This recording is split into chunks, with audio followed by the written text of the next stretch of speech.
My name is Appolonia Cruz, the Queen of the Bronx.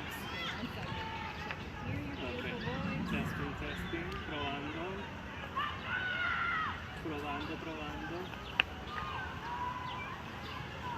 Well, guys, this is behind the scenes of the interview for News 12, the Bronx.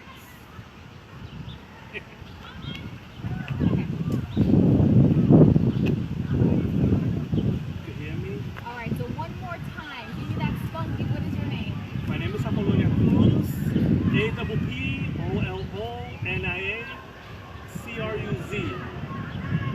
Queen of the Bronx, darling. So people know you here as Queen of the Bronx? Yes, Google it. Why would you say people know you as Queen of the Bronx? Well, that name was given to me by the politicians. Especially our Bronx Board president, Mr. Ruben Diaz Jr. They started calling me that with the Serrano family. Also, there's different politicians in the area that always they gave me that nickname, so it stuck. They gave you that nickname, yes. And you kind of just rolled with it. I rolled with it because even if you Google it, you see me. No, it's true. That's what I see. So tell me who Appolonia Cruz is. Appolonia Cruz is someone that started out in humble beginnings, and as I matured, I blossomed because I was well reserved when I was little.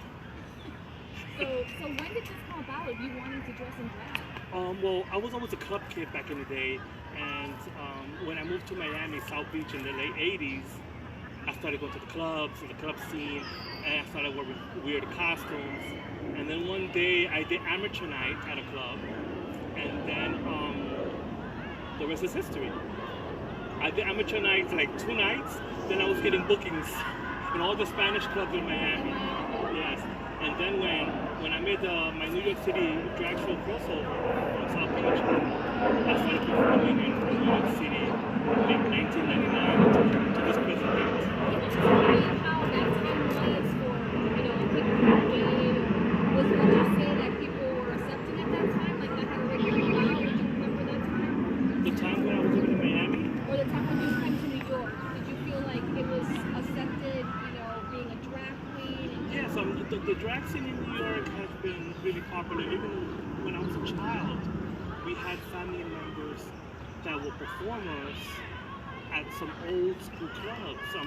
The legendary club Escuelita, which is now closed.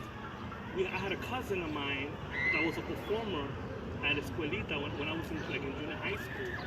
So the family was, they loved it. They performed at our apartment when we were little, and it was very welcoming, but I didn't get to do it until in the early 90s in South Beach.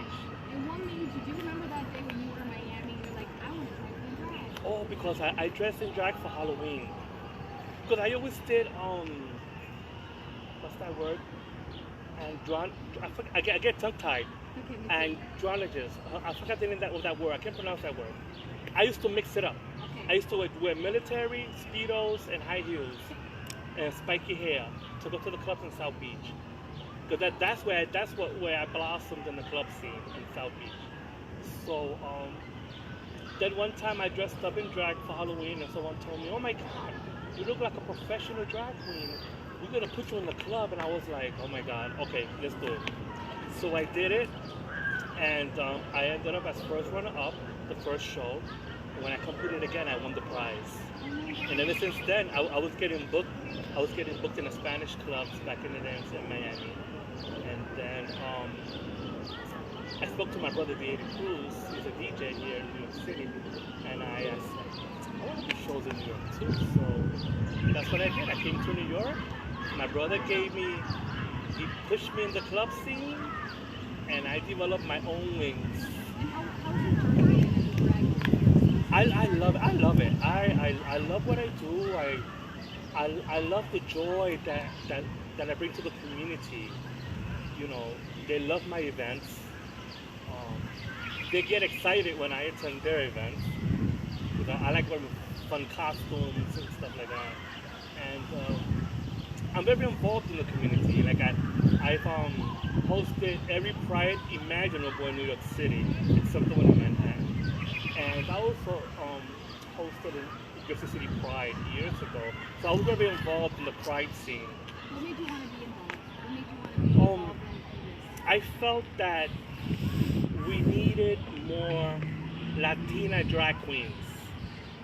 Because when I came back to New York, they had some drag queens, legendary ones, but I wanted to do something, take it up to a different level. So that's when I started producing. And that's why we're having here the 8th annual Bronx Pride Festival and Health Fair. I'm the first drag queen that actually directs and produces our own festival. What made you want to keep this festival? I wanted to keep it going because this started with an old organization, and I'm not afraid to mention it, the old Bronx Community Pride Center. I was one of the co-hosts with my Bronx sister, Tyra. You might know her from Pose. Miss Electra, I love you!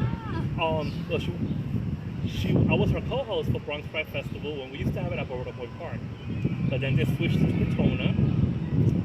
And then in 2012, when they had to close, they had to shut down, I told them, I'm going to continue this, but I need your help. So they helped us out. It was me and a small group of people, the first ones that were with us when we produced the festival. And 8 years later, look, I'm here. I'm still here. Why was it important for you to keep it? Because the community wants it. The community wants it, and it's in July. You know, we've been doing it in July for a very long time now. You know, it's going to stay in July. My festival is going to stay in July.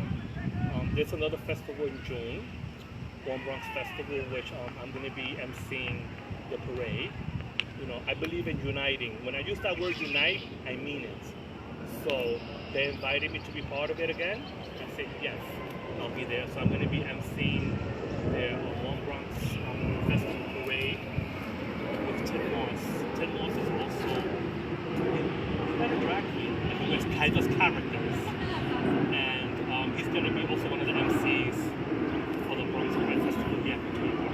And you were talking about that you're running your blood, catering these events, Yes. events like this. You know, what keeps you going all the time? Because you go out there looking for the money, looking for the funding. It's not easy. You do all the work, you know, Yes. but is there ever a moment where you're like, I don't know if I can do this anymore? Well, that happened to my co-producers in the past years.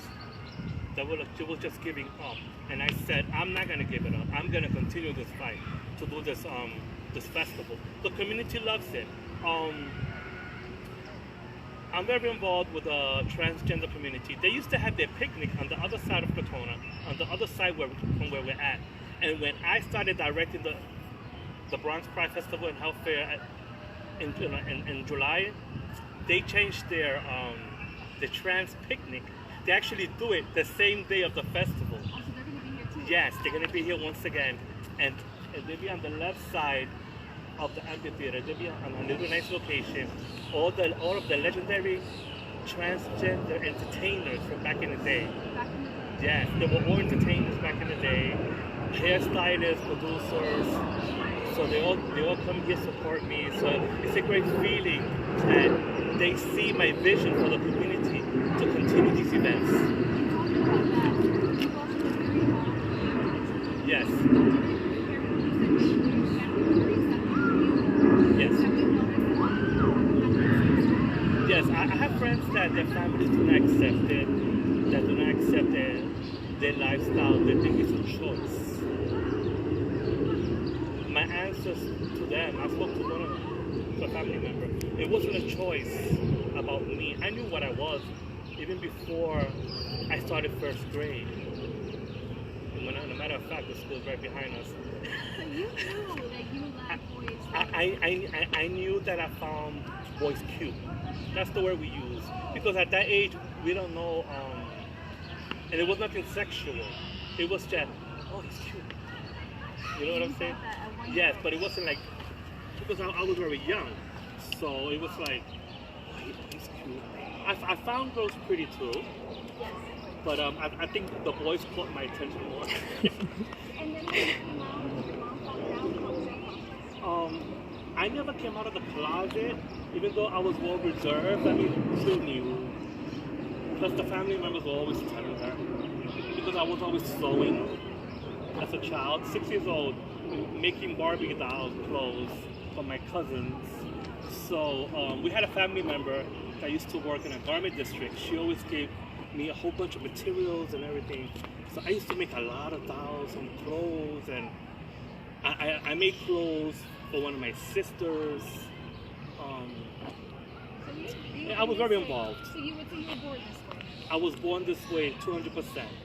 So what advice, you would give to other, people who are struggling to accept themselves, especially, we're getting into Pride Month, and, Yes. it's all about, accepting us and everything, and what would you tell them? My advice, especially to the young community, don't force it on your parents, on your family members. Don't force it.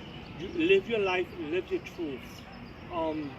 If it's hard for you, just live your life, and don't force it down their throats, because there's gonna be a day that they're gonna get it. They're gonna get it, and they're gonna love you for who you are.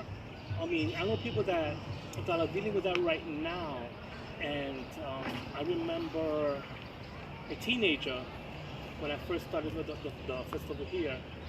He was like 15 years old. He told me, "Hey, but my mom, we were just walking around and we saw."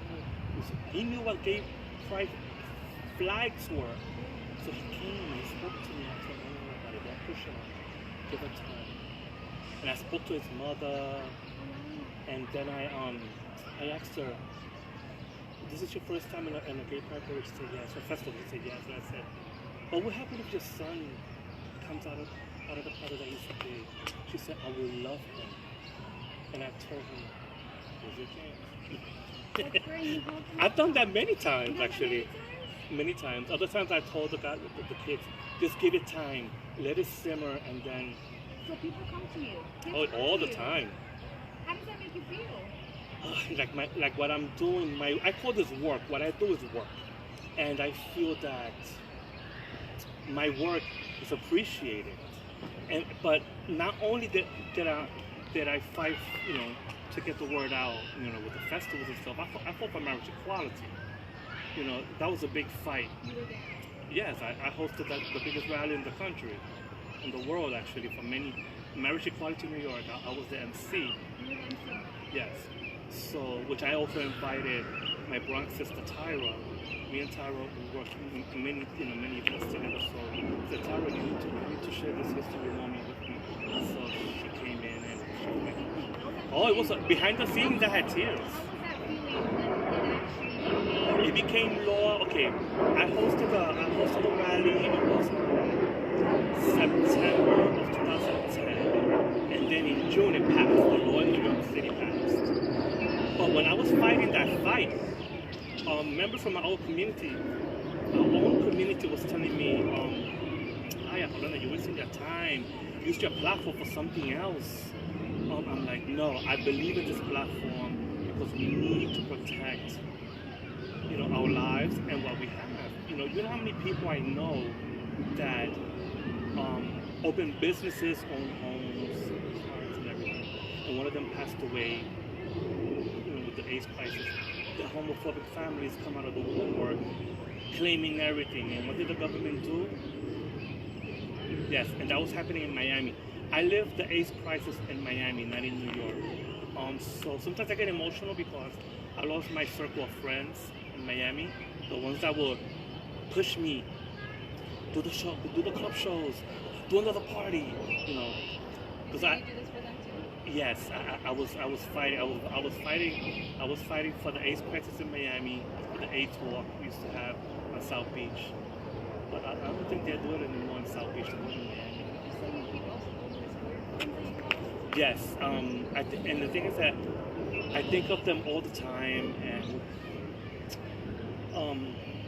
my name Appolonia came from one of my best friends ever.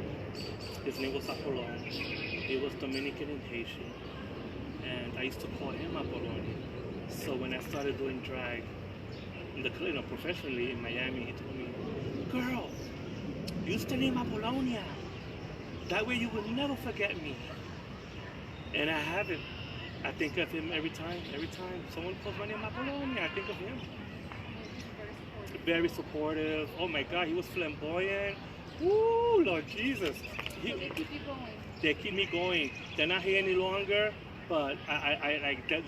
I feel them. I feel they're rooting for me because they saw all this happening at the beginning in Miami, South Beach. Do you find yourself, do you ever look back and like, wow, I did all this stuff, like I'm doing all this stuff, but you just kind of just do it without even thinking that I am doing all this? For me, I don't think nothing about it, but it's great to be appreciated for the work that I'm doing. Because at some organizations here, I'm sorry, in the Bronx, I feel they don't appreciate it.